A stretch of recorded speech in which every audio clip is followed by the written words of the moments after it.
All right, if you want to do it, do it. Okay, we're gonna do it. All right, let's see what you got. Ready? Take it away. Hello there, friends, and welcome to the Paranormal Podcast. I am Jacob, And I'm Ben.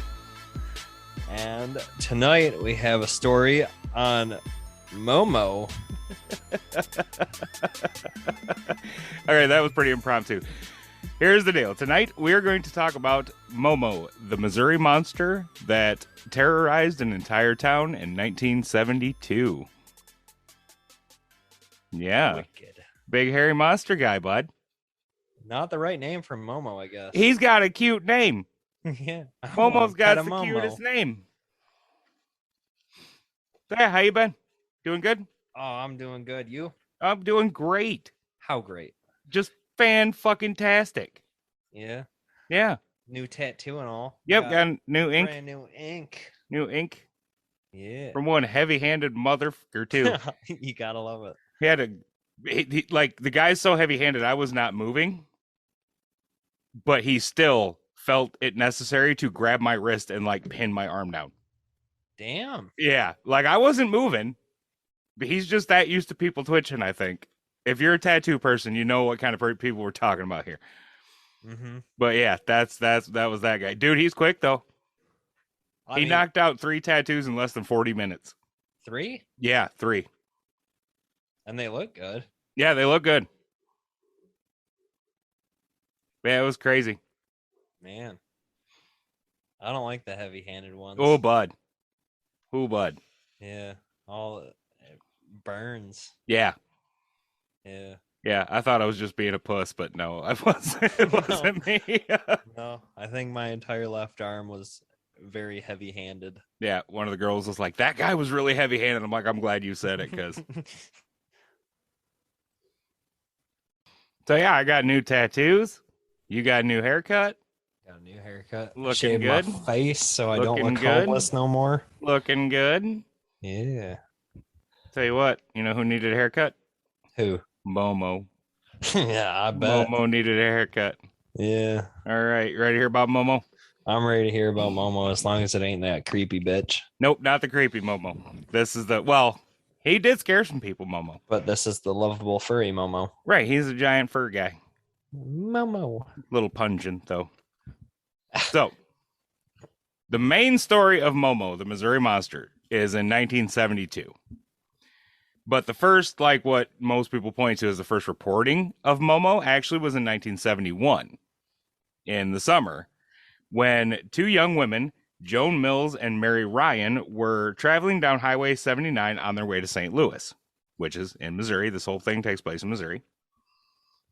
And since it was getting around lunchtime, they decided to pull over at like a scenic, turn-off area and have a picnic for lunch.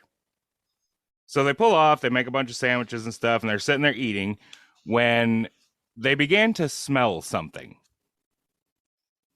They smelled a smell. A smelly smell that smelled smelly. I knew you were going to do that. Look, we got to throw in a SpongeBob reference here and there, right? Arg. But really, like what they said, it was really, really bad. Like a fetid and noxious odor, right? Yum. That Joan said that she originally thought it was a family of skunks.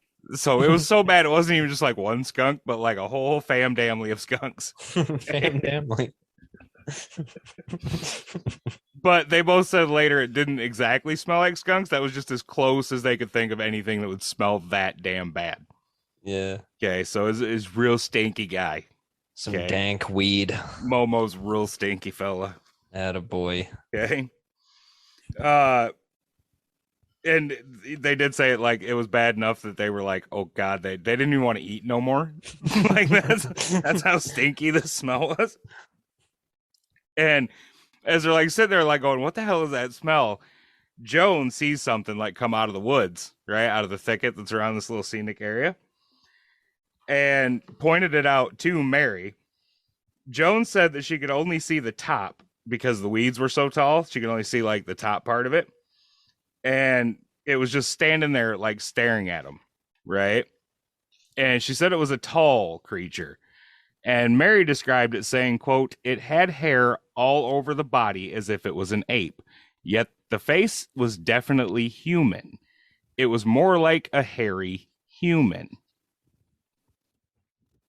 So yeah, big hairy fella standing there, big hairy stinky fella. I think they saw my Uncle Kelly. Saw me run around for a shit in my head. I don't know how tall.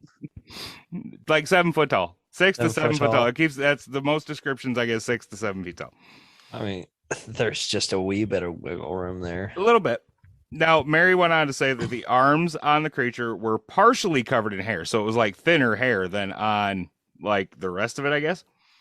And it had no hair on its hands, front or back, which is a little different than we usually get of like Bigfoot creature descriptions, where the backs of their hands are covered in hair. A furry knuckled son of a bitch. Right.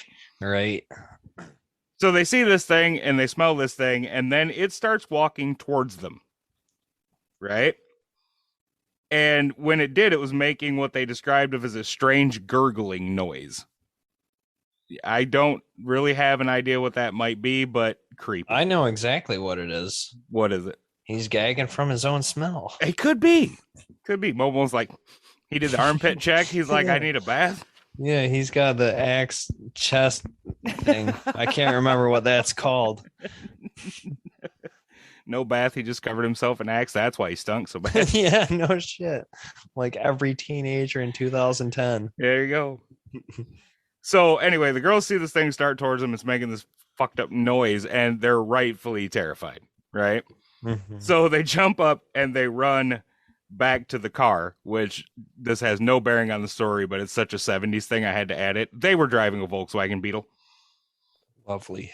So they jump inside the car and they lock the doors. Right. Right? Yeah, that's what I would do too. And Joan starts looking for the keys, only to realize that she left them in her purse, which is still on the picnic table. Hey, girl, Joan. Okay, so she was not prepared for Momo encounters. Leaving her keys behind, not a good idea. I just missed a 70s kind of joke. What? Her name's Joan, yes? Yes. Would you say she jetted towards her Oh vehicle? God! I Joan need to. Jett? I need to hook the buttons back up because maybe Momo had a black heart. Anyway, the big hairy monster fella walks right up to the car and he puts his hands on the hood of the car and looks in at him and then walks around to the driver's door. Now, Joan and Mary were freaking the fuck out and they're screaming and they're thrashing around trying to like get away from this thing and whatever, when Joan accidentally hits the horn. Okay, like I don't know if she bumped with her elbow or what, but she hit the horn, and this startles the Momo. Okay, he literally, she said, jumped up in the air, like like the cat meme with a wow wow wow wow, yeah, like that. He jumped up and like backed away, right, with the cucumbers. Yep, or cats with cucumbers, whatever. He startled the fuck out of poor Momo. So the creature kind of backs off, and at first the girls said they could tell he was pretty like scared of the sound of the horn, but realized pretty quick that it wasn't actually a dangerous thing, but apparently was just annoying. Right, just like a holy shit. Oh yeah. So he walks away and he goes over to the picnic table, right? And he starts picking shit up and he's checking it out, and he grabs a sandwich and eats it in one bite. One bite, whole sandwich, food, buddy. One bite. Yeah, I know. Don't. He's a big slobby sumbitch with stinky. Just one bite's a whole sandwich. Poor thing's probably eating all onions. He picks up Joan's purse. He like checks it out. He throws it aside, and then he just wanders back off into the woods. So apparently, Momo was just hungry. He definitely could have done worse when he was up against the car door. Yeah. I mean, it's a Volkswagen Beetle. Mm-hmm. I can flip one of those over or tear it apart. Well, even that, at least he didn't press pickle. Right. I think Momo just wanted a sandwich. Who doesn't? These girls could have just gave him a sandwich. He'd have left. Probably got done working out. Another reason he stunk so bad. Could be. So anyway, the girls wait for a little while. And once they're convinced that it's safe, Joan jumps out, grabs her purse, and they get the hell out of there. Okay? They don't stop until they get all the way to St. Louis, where they contact the Missouri State Highway Patrol and file an official report, which you can apparently still get today. Like, you can see their actual report. The girls said they knew nobody would believe them, but they wanted to report it just in case somebody else got hurt up there. They wanted something on record to say, hey, this thing's up there, so if somebody got hurt or whatever, they would know what they're looking for. Right. And the cops kind of, they're like, look, this is a real wild story, right? So they didn't exactly believe the girls, and they're like, well, since, sandwich snatching is technically a crime, but not that bad of a crime, they didn't really look into it. They just took the report and, like, shuffled the girls up out the office. And they're like, yeah, okay, girls, whatever you say, haha, bye. Right? Psychedelics were a thing. Well, there was never an accusation of anything. More, it was like, aha, you girls saw a bear, and it freaked you out. It scared you. Ha ha ha. Go on about your way, whatever. But they did take the report. It was filed. It is still available to be found. Bears can be stinky, to be fair. Bears can be stinky, but they don't generally look like people. I mean. And the girls were very adamant that this thing looked like a people in the face. In Chernobyl, they might. Well, maybe. So that was Joan and Mary's story, right? Mm-hmm. Which nobody really paid attention to until much later. Now we have to fast forward a year. Son of a bitch. Okay? To July 11th in the year 1972. Terry Harrison, who was 8 years old at the time, and his little brother Wally, who was 5, were playing in their backyard. Damn. Now their house was at the end of Allen Street, which was a dead-end road in Louisiana, Missouri. Yeah, I know, that's a little awkward to even think about, but that's the name of the town. Louisiana, Missouri. And their yard actually, like, bumped up to the foot of a heavily wooded area that's called Marzoff Hill. Okay? So the boys are out there, they're playing and whatever, and they hear what Terry later described as a low, throaty growl coming from the woods. Terry looks up, and what he sees is just this big, hairy, ding-dang monster standing like 15 feet away from where the boys are playing. Okay? That's just not enough feet between you and a big monster, but that's where he was. He said the monster was tall, and it stood upright on 2 legs like a human. It was covered in long black hair, which, like the chick from The Ring, hung down and covered its face. Oh, jeez. Yeah. So that's why I said Momo needed a haircut. The boy said it had no neck. So, like, real big shoulders, like no neck looking goddamn smelly guy, I guess. Can't even check out the other smelly Momos. I can't turn his head. Poor thing. Terry also said, which shots fired here, it had a pumpkin-shaped head. That's just disrespectful, Terry. Yeah, these descriptions are probably what gets cryptids pissed off at us. It might be. We just roast them to that pumpkin-shaped head. That's what we do. Fucking shots fired. Oh, and it was stinky. He reiterated that he could smell it. I get pretty grumpy about being called stinky. Yeah, I mean, but take a bath. Come on. Like, I don't fit in a bath. Well, me either. Not so you think 7 foot tall, maybe 6 foot tall Momo can fit in a bath? It's just something. He's got to do something. He got to jump in a river, but then he got the musky fur smell. Right? Wet dog smell. Yeah. Wet Momo smell. Poor thing is a lose-lose. So now if this wasn't bad enough, just the kids seeing him standing there watching him play, the creature was also holding something that to Terry looked like a dead dog and had red stuff splattered all over in its hair, which he assumed to be blood. Oh, Momo, you're losing points here, man. Yep, yep. Make it a cat. So the boys, of course, they're like, fuck this shit, I'm out. And they run back in the house. Okay. Smart move. Now, inside, their 15-year-old sister, Doris, had been cleaning in the bathroom. She was babysitting the boys that day and doing house chores.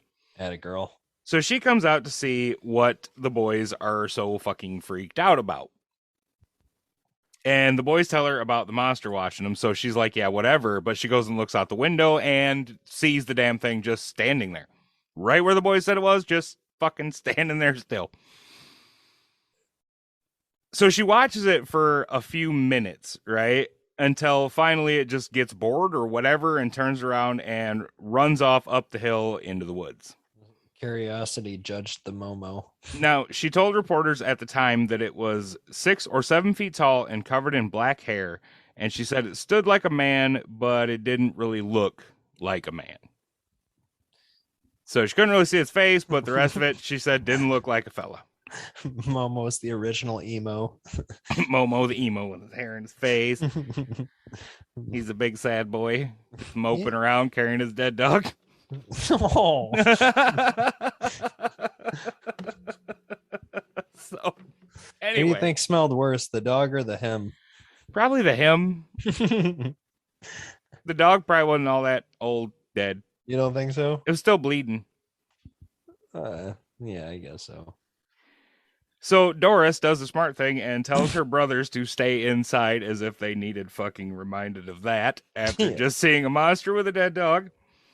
And she went around the house and locked the fucking doors. And then she called her mommy, Betty. And mom calls her husband Edgar. Edgar. Edgar. And strong name. Strong. I get Men in Black vibes every time I hear the word Edgar, though. I can't help it. And she tells Edgar to get home fucking right now because something's going on with the kids. So Edgar Harrison gets home about 30 minutes after all this goes down. Gets kids calmed down a little bit. Hears some of what they have to say. And then he goes outside and takes a look around. Right? And what he finds is about 50 feet from the house. So not that goddamn far. No. He finds an area of flattened down brush and weeds and shit where the kids said the creature was standing and confirmed it by all the flattened down area where the thing was standing and whatever, watching these kids. He said he also found what might have been faint footprints with black hairs around them. No, he's shedding like a son of a bitch. Now, what do you think, Jake? Did he collect the hairs? Of course not. Fucking course not. Of fucking course not, because these people are the worst. Every story we come into. Take samples, people. If you ever run into anything paranormal, just whatever it is, hair, gooky stuff that you don't recognize, glowing stuff, take a fucking sample. Don't touch it. Don't find sniff a random it. pile of shit around it. Just take a sample. Just take a sample, okay? If you see a big hairy monster and a pile of poop, put 2 and 2 together. Take a sample. Don't touch it. Don't lick it. Don't sniff it. But take a sample, okay? Yeah. Just grab it, stick it in your pocket, save it. But anyway, apparently, old Edgar, the not scientist, was satisfied that the thing was at least not around, so he went in to talk to his kids some more, right? Like he wanted to go make sure it was gone before he took too much time. Right. And the first kid he talked to, the one that gave the most detail, was Terry. And the boy added to his earlier statements that the thing was tall, covered in black hair, and that it had been swaying back and forth as it watched the boys play. So like rocking from foot to foot, which is just an interesting detail. Either he's bored or drunk. I mean, I sway back and forth too because I'm ADHD. So he could just be a not very good at paying attention Momo. Oh. Got a lot on his mind. Poor dead dog and Right. stink to high heaven. Right. Axe ain't working. He's a big sad Momo with ADHD, rocking back and forth. Guy. He just wants a friend and a sandwich. Yeah, plug your nose, give him a hug. Maybe he was trying to trade the dog for a sandwich. Or make sandwiches out of the dog. That's probably what was happening. So shortly after this incident, which you can decide if this is related or not related, but one of the Harrison's dogs became violently ill and spent hours just puking. You got a good old sniff of them, huh? I mean, I don't know how that ties in, but it's really coincidental and weird. I mean, yeah, dogs don't usually throw up a lot, so Not around bad. I've watched dogs root around in trash that like yeah. would turn a buzzard's stomach, and they're like just happy as a pig and shit about it. Oh yeah, you can ask River about that. A couple of days ago, she found a nice pile of something to roll in and hopped in bed with me. And I said, "No, no." So yeah, whether that's related or not related, I don't know, but it's coincidental as hell. Yeah, that's definitely strange. Now, later that night at about 1:30 in the morning, Oof. Edgar heard something that sounded like someone prowling around the house. Right? He could hear like the brush popping out back and shit like that. And he said it sounded like somebody was running around in the woods. So here we go again with this 1970s was a way different time. Yeah. Edgar grabs the phone, he makes some phone calls, and he gets 4 of his neighbors to come over and help him search. Hell yeah. You could not do that these days. No. Like, you couldn't even get anybody on the phone. I could totally get you on the phone. I doubt it. I sleep with that motherfucker on silent. Okay. So, enough. and a lot of people I know do. Yeah. So, I don't know. But the 70s were a different time. He actually got people to get up and come their asses over to help him look around in the woods. Yeah. I wake up to a cricket fart, so. And you got to figure these are all landlines. Well, I mean, I do too. That's why I keep it on silent. So I don't get woke up. I like surprises. Now, as you may have guessed, they didn't find anything on their search. Yeah. Because that's just the way it always goes in these stories. Yeah. The next night, the same thing happened, only this time, because word had spread a little bit, 8 dudes showed up to help Edgar search. Now, does it say that if they had weapons or not? At this point, it does not say. But we're getting there. Okay. Now, on July 14th, the Harrison family hosted a prayer meeting. They had a weekly prayer meeting with their church group, and they hosted it at their house this particular week. The original attendance had been over 30 people, but by about 9 p.m., most of those people had gone home. Edgar was standing outside with the 12 people who were kind of still hanging out at the Harrison's house when they all saw several balls of light move from east to west just over the top of the trees in the neighbor's yard. Yep. We got balls of light. Once again, bud, we're getting UFOs in our Bigfoot story. Mount Shasta, Missouri. I promise I did not do that on purpose. It's just there, okay? I'm just telling you a story, which, by the way, to give credit where it's due, I sourced a lot of this, most of it really, from Lyle Blackburn's book on Momo, the Missouri Monster. And to all of our listeners and whoever, if you are interested in these types of stories, I highly recommend you just go look up anything by Lyle Blackburn. He is really a really good writer. He does not put much of his own opinion shit in it. He just tells the story. And despite the fact that this is from like the 70s, he still went to Louisiana, Missouri to talk to any remaining witnesses and get pictures and a feel for the area and all that shit. He does really good work in the fields of like cryptozoology and shit. So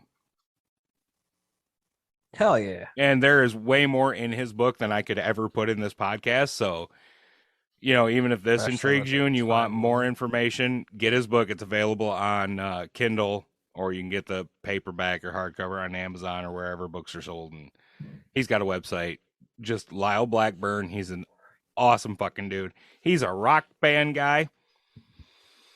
He wears like this cool little cowboy hat thing and it's got like skulls and shit all over him, but he doesn't look gay doing it because he's that cool. You know what I mean? Like he's the Oh, guy. I know exactly He what is you the mean. fucking guy that we aspire to be. Like we just look like we're playing Halloween. He actually looks cool. Man level 10,000. Exactly. So yeah, Lyle Blackburn, that is where I got that's my source for all of this. If you're interested, look that up. Uh Now we had balls of light that went over the neighbor's trees, right? So we Yeah. got 12 people going, hey, look at those fucking balls of light. What the shit, right? Then they saw two more balls of light. One was white and one was green. Come out and kind of go down in the vicinity of a school that was nearby. Okay? But instead of going to see what the fuck, they just stood around talking about what the balls of light might be. Yeah. Why wouldn't you go look? Why? Well, okay, so we're gonna go to like a theater situation right here. Oh, a theater situation.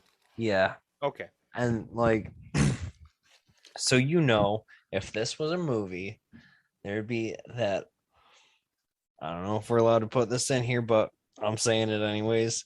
That lovable old African American lady saying, "Don't go in there, don't go after it." And for the most part, yeah, that lady would be right. Yeah, like that's how people get dead in movies. But Like, these I'm these gonna were check this out. these were all white folks. One of them should have went and checked it out. Yeah, we're dumb enough to do And it's that. balls of light. Like at least get close enough to see if it actually came down or, like something. I would have had to go look, okay? Yeah. Curiosity might have killed the cat, but satisfaction brought him back. Yeah, I mean, I know a couple of our stories in the near future are gonna go into detail on why you don't check out light. But I feel this would have been safe. It just went down near school. You want to go check that out before your kids go to school. I'm just saying, you know what happens at schools? Anyway. So they don't go check it out. They stand around talking about it. And, well, spoiler alert, nobody knew what the fucking lights were, okay? They didn't take a sample. No, they didn't get a sample. They didn't even go check it out. So everybody goes home. Bunch of fucking wieners. And a little while later, I had a stroke. A little while later, Edgar is chilling outside playing his guitar because it was the 70s. Yeah, and absolutely. I bet Rocking the bandana. I bet he's playing Wonderwall. Oh wait, that song wasn't written yet. Come on. Come on. He was in a Doors tribute band. Right, there you go. He doesn't sound like that kind of guy. He hosts weekly prayer meetings at his house. I don't think he was in a Doors tribute band. Oh, absolutely. Satanic cult band. Yeah. Now, he's outside with his guitar being Mr. Cool 1970s guy. And he must not have been very good because he later told reporters, I heard something that sounded like a loud growl. It got louder and louder and kept coming closer. So Momo did not appreciate the musical stylings of Edgar Harrison. So Derek's going to appreciate this part of the podcast. Every single time he starts singing in the car.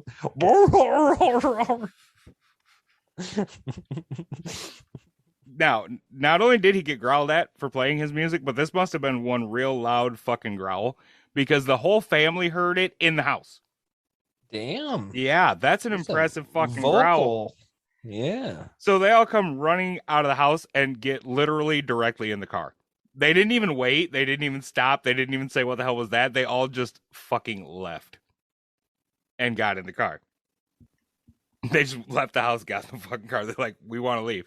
Right? So the car is safer than the house? They were trying to leave. Mm. They wanted to leave. And this is what, like, Edgar was like, no, I want to stay and see what the fuck is making all that growling noise and stuff. But his wife and his kids are like, no, you idiot, we need to go. So finally he gets in the car and they take off, right? Mm-hmm. Now, they get down the road just a little ways. And all of a sudden they see a group of 40 people heading towards their house. Some of them armed, carrying guns. Good old American way. Apparently, whatever the growl was, it was the loudest fucking growl in history because all 40 of these people up and down the fucking street had heard it. And they were coming to do some damage. Like, these are the people that they've apparently heard a little bit about what's been going on with the monster and the growls and everything, and they're coming to fuck some shit up, right? Yeah, that or Edgar really sucks at guitar. And that maybe that could have been it too. I guess we're only assuming that they were coming to get Momo. Maybe they were like, Edgar got to shut the fuck up, man. 10 o'clock at night, shut up. But it's attributed to the fact that, like, they heard the growls, they had heard about Momo, they saw the balls of light, and they were just flat over the weird shit, right? They were gonna come fuck some shit up. The cat. So Edgar, like, stops the car, okay, because there's 40 people in the fucking road, and he's like fixing to talk to these people. But before he even gets the chance and has no idea what he's gonna say, Mrs. Harrison, good old Betty, just screams out the car window, "Here it comes!" And these motherfuckers who were at a moment before brave and courageous scatter like cockroaches in the light. They just went the fuck back home. I take back my good old American comment. That's probably my favorite part of this story. She's just like, "Oh yeah, you guys are so brave. Hey, here it comes!" And they're like, "Ah!" Eek. Like that scene from Shrek. Fucking, this is the part where you run away. And they just scatter. So anyway, where was I at here? They ran away. Yep, they ran away. They called the local police. Right? Yeah. And the police sent 2 officers down to the Harrison's house to see, like, what the fuck is going on. But the police neither heard or saw anything, so they were like, "Don't know what to do for you, bud," and they took off, right? So after the cops left, Edgar made a few more phone calls to some actually brave people, and he managed to get a few guys together, and they went up Marzoff Hill to do, like, a more thorough search. They found a dilapidated old building in the woods, and they go to check it out. And they said the building absolutely reeked inside with a pungent odor that Harrison described as a, quote, molding horse smell or garbage smell, end quote. I feel like there's a difference between those two. A little bit, but apparently this is such a stinky stink that they can't describe it. Like, it just gets described as every stinky thing ever. Skunks and garbage and moldy stuff and horses and whatever. And they kind of assumed that, of course, like, it was probably like a hiding place for the creature, but they didn't really find any other evidence of Momo there, so they moved on. And spoiler alert, they didn't find anything else on their trip up there either. Eventually, Edgar's like, "Yeah, that is enough. I've had enough." So he grabs the family. He tells them to pack up enough stuff to last for a little bit, and they went and temporarily slept at the restaurant that they owned in town. Like, so they were only at the house, like, during the day. They would go to the restaurant and sleep. Smart move. Yeah, I mean, you know, if you can't kill it, get the fuck away from it. Oh, you can kill it.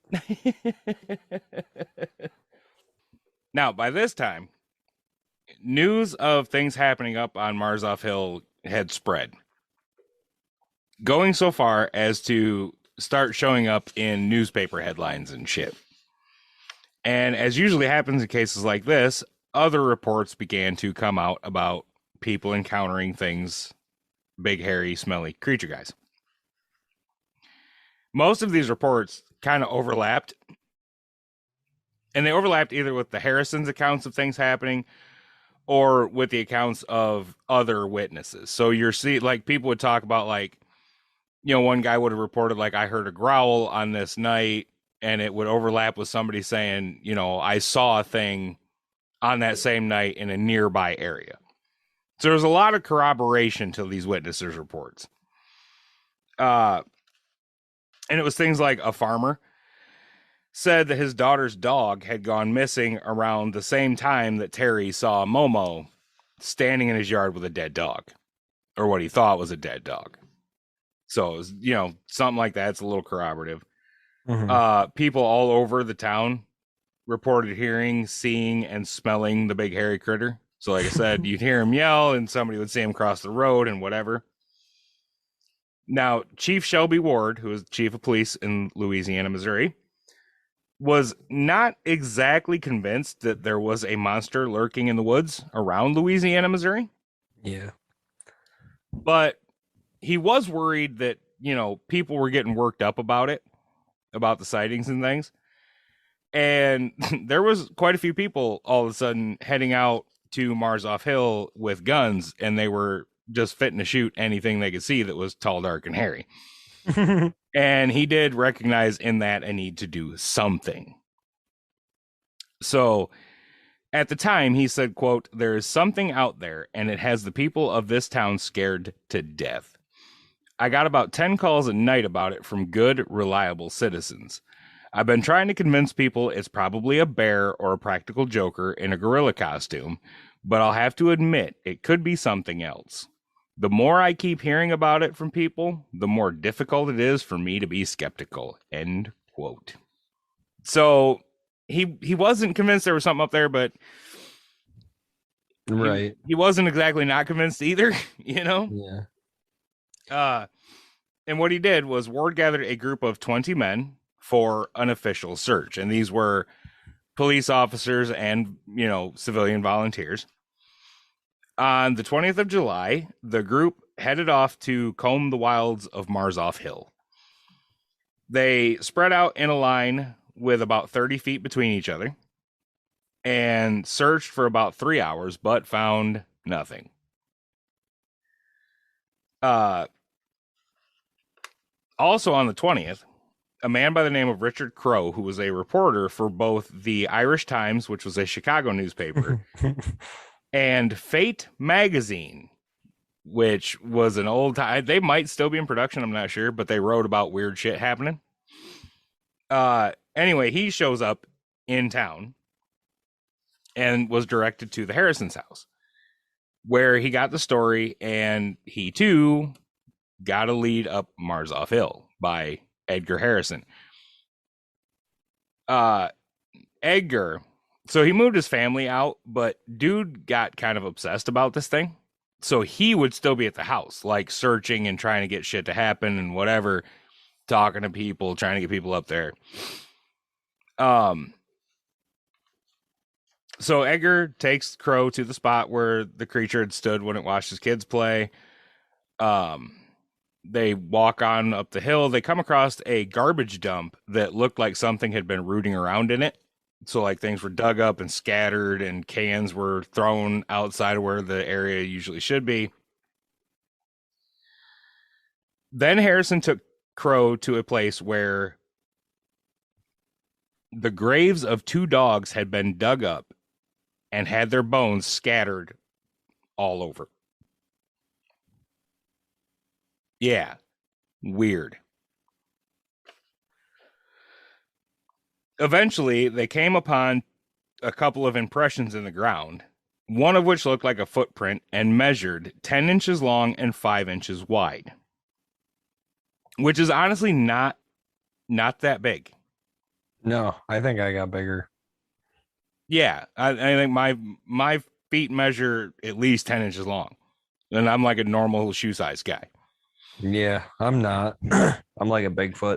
Right. You're a Sam Squanch. Now, what is weird, though, is the 5 inches wide. Because human feet, like the ratio, is like 1 to 3, I think. So, like, for every 3 inches long, it's like 1 inch wide. But if you listen to the experts about Sasquatch footprints, theirs is a 1 to 2. I'm measuring my feet tonight, and I'm going to let you know. Okay. Because I think I got over 5 inches. Wide? Yeah. Yeah, that's not impossible.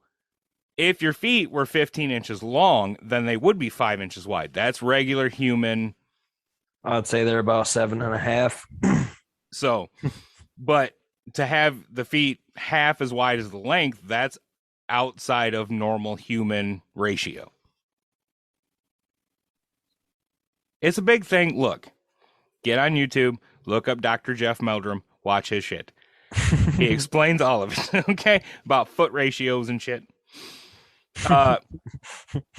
The other print that they found was smaller and said it might have been like from a hand print of some kind, but they really couldn't make it out. They also went to the old building, the dilapidated old stinky building. And at that point, Harrison's dog just fucking took off and ran away. Attaboy.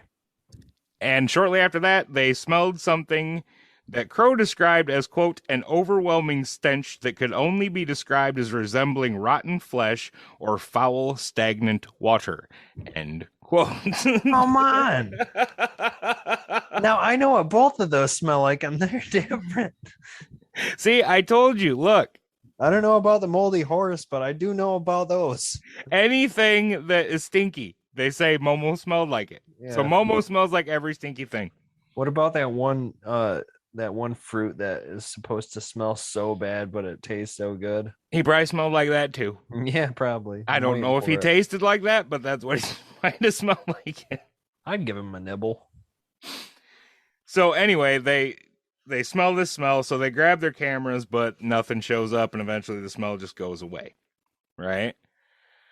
Now, of course, more reports are coming in, and a few days later, a farmer named Fred Robbins found some footprints on his farm about 8 miles south of Louisiana, Missouri. So Momo's getting around now. The prints showed 3 long, thin toes. We're going right back to my feet again. Now, again, 3 toes on a primate type creature is not normal. Yeah. That's not something primates do. Not people, not monkeys, not none of them. Right? We all got 5. So 3-toed there, but there are a few different, like, quote unquote Bigfoot type creature reports that do have 3 toes. One of the most, the Boggy Creek. You ever heard of that one? Yeah. Falk Monster. He had 3-toed footprints too. He was a giant sloth. So, giant sloth. So anyway, it's just of note that this was a 3-toed feller. Okay. Now, on August 3rd,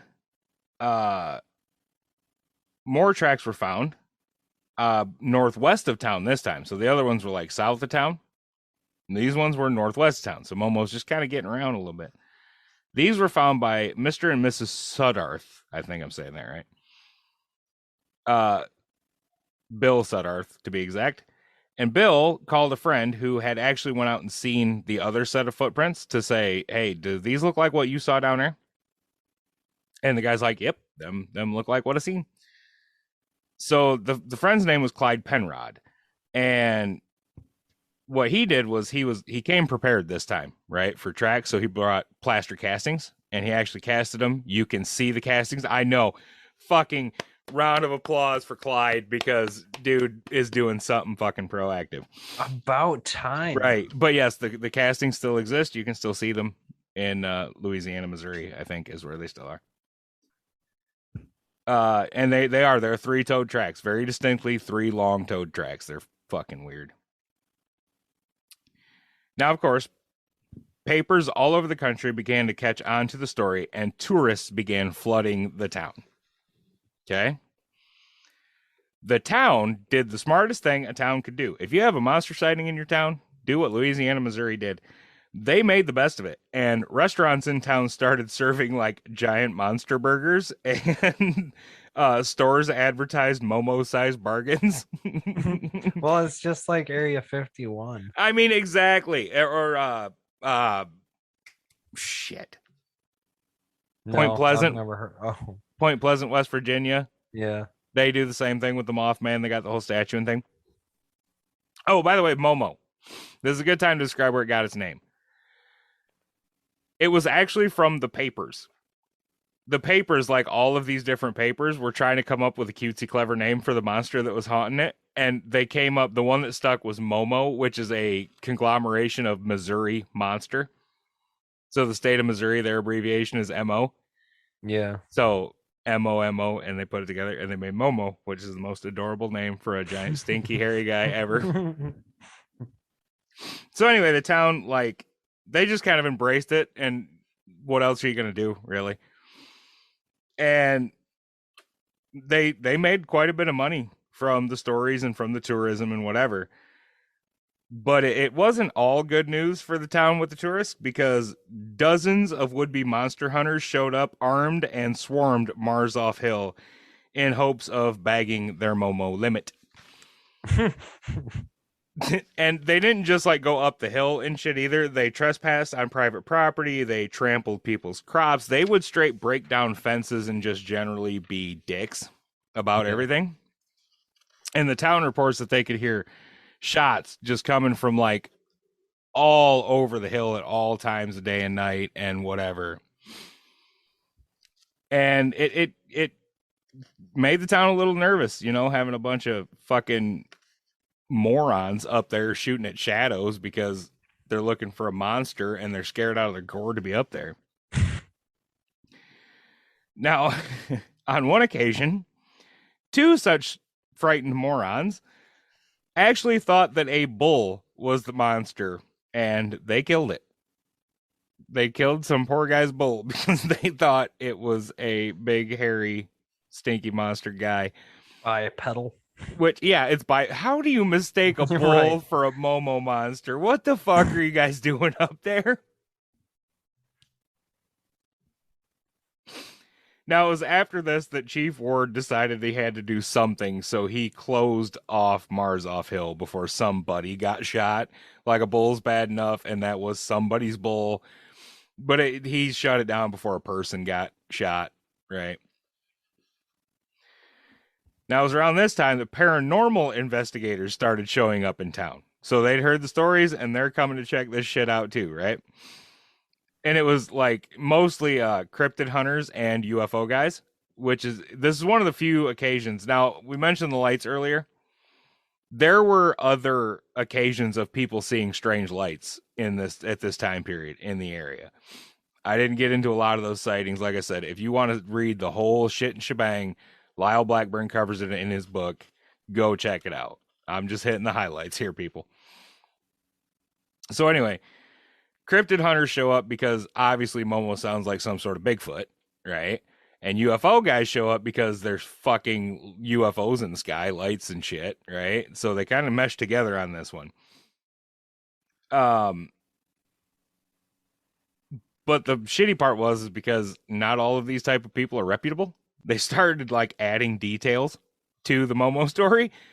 At one point, one of them, and this is just like an example, there was a lot of other ones, was doing an on-TV interview when he stated that Momo had glowing orange eyes, which nobody ever fucking said except him, right? And even Edgar Harrison was like, nobody said that.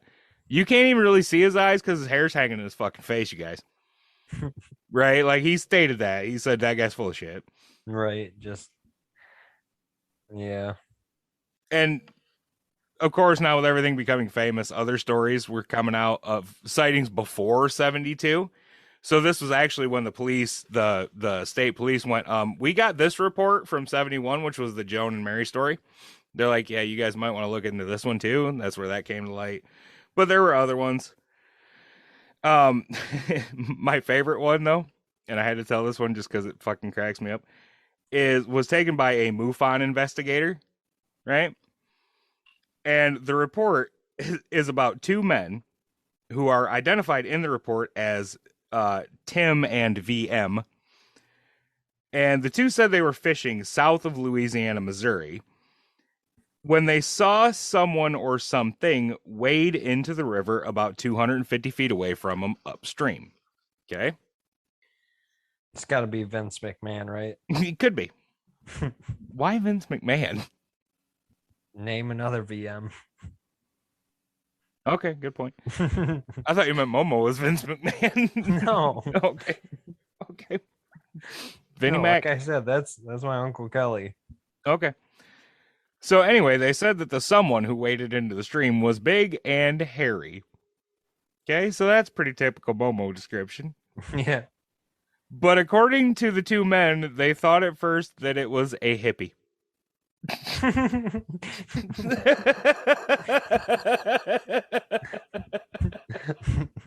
Because he was big and smelly and hairy, so it had to be a Yeah, I was gonna hippie. say that definitely explains the stink. Shots fired. Shots fired. Poor Momo. I know, where he got called a hippie. But they did realize eventually that it was not a person, but a large, hairy bipedal creature of some sort.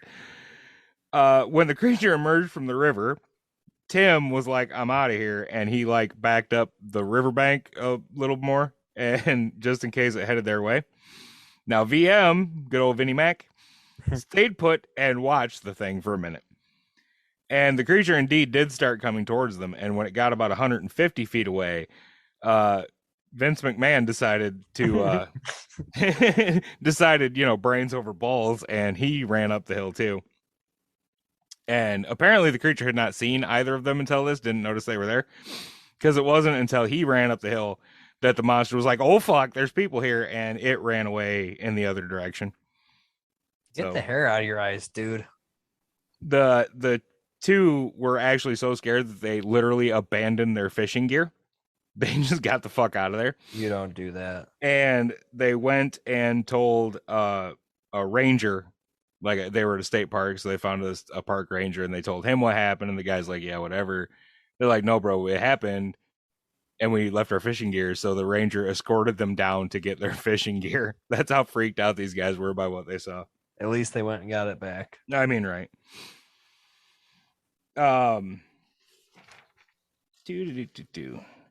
Now, by mid-August 1972, things were pretty much quieting down, right? Like Momo sightings were tapering off and whatever. And by this time, Edgar Harrison had become so obsessed with Momo that he had visibly lost weight, and he was just physically and mentally exhausted. Like I said, he got really obsessed with this whole thing, and it really affected him in a very negative way. And because the fact that like their house became Monster Hunter Central and Edgar needed to get the fuck out of the Momo business and whatever, he actually bought a new house and moved the family the fuck out of there. So that was pretty much, like I said, there are still a lot of sightings and things that you could look up and get into and whatever, but for the most part, that was the main Momo story. Sightings did and still do kind of continue in the area of big hairy critters running around. And the town still kind of embraced it to some extent. Like they'll name like bowling teams will be named after Momo and different shit here and there and whatever. It's not quite to the Point Pleasant or Roswell, like level, but So when you mentioned that the foot plasters, I looked that up while you were talking, and something clicked in my mind. I went to Branson, Missouri when I was like 17 or 16. They have so much Momo stuff in Branson. Yeah, the whole area. Yeah. Like the state of Missouri kind of embraced Momo. Right. It's like the dog man for northern Michigan. I think even more. Like they've embraced it way more. Yeah. Like, I don't know, maybe there's a restaurant where you can get a Dogman burger up there. You can. I've gotten it. But there's a lot of Momo burgers and, Momo t-shirts and shit in Missouri. There's also a Momo movie that I just came across. Is it the documentary? No, this one looks like B class. Oh. No, see, there is also a documentary which Lyle Blackburn is in. He kind of hosts the documentary, but the filmmaker is Seth Breedlove, who covers a lot of this stuff. Another one I suggest if you're into documentaries over books, check out Seth Breedlove's work. He goes through and he does the same thing. He interviews a lot of the people that were there and involved, or at least surviving family members and things like that. And they're really cool to watch because it's really cool to see the people like tell their story. Yeah. That gives you such a deep feel for it. And then even if you want to like watch the Momo documentary and then go read Lyle Blackburn's book, because the books always have way more in it. Yeah. Hands down. But if you're into this kind of stuff, the cryptids and the weird stuff, check out Small Town Monsters and Lyle Blackburn's stuff. No, I do not know them, but I love their stuff. So there you go. Pro tip from me. So what do you think, Jacob? Was Momo just a bear? He wasn't a bear. He was misunderstood. He was a hippie. See, now he's coming after you. Won't be a Missouri monster no more. Be a Michigan monster. Michigan monster. Mimo. Yeah, Mimo. Mimo the Michigan monster. But, half the people in Michigan probably smell as bad as Momo, so. But yeah, that's the preeminent. Okay, so there's like 3 theories, right? 1, Momo was just a bear and people were freaking out over nothing. Mm-hmm. 2, Momo is a Bigfoot. 3, Momo is an alien. Because lights in the sky means Momo's an alien. I don't know. That's the thing. All right. It is a little weird though how many, and we're gonna do more stories kind of like this one, and you will see more UFO and lights in the sky things that you cannot exactly correlate, but time and place is so weird that you have these Bigfoot sightings and UFO sightings that like cross over. Like Bridgewater Triangle, it happens. Shit, there's got to be other ones. Anyway. Well, so the way I would not explain it, but theorize it, I guess, is aliens. They're probably pretty curious things. Like people say they get abducted and all that kind of stuff. So they're curious about mankind, cattle apparently. Imagine them seeing a freaking stinky Momo running around the woods and they're like, the hell's that? So then UFOs are like Momo channel. I mean, that could be. Or oh boy. Momo and creatures like a Momo could be made, genetically engineered by the aliens as something that can survive and thrive on the planet of Earth, and then they send it down so it can spy on us. But sometimes it gets hungry and it steals your sandwich. I don't know. I think aliens have enough technology for some shampoo. Maybe they don't. Spice. The Greys don't have noses. They don't know Momo Stinky. I think at that point you would taste the son of a bitch. From the sounds of it, yeah. He just was like Pigpen with just this actual cloud, just followed him around everywhere. Yeah. It's like a Shark Tale when that old shark farts and it kills the orca behind him. You walk too close, you and you float belly up. It could be. I don't know. Right into the spaceships. Yep. Oh, there we did it. We have it. Yep. We had it. We got it.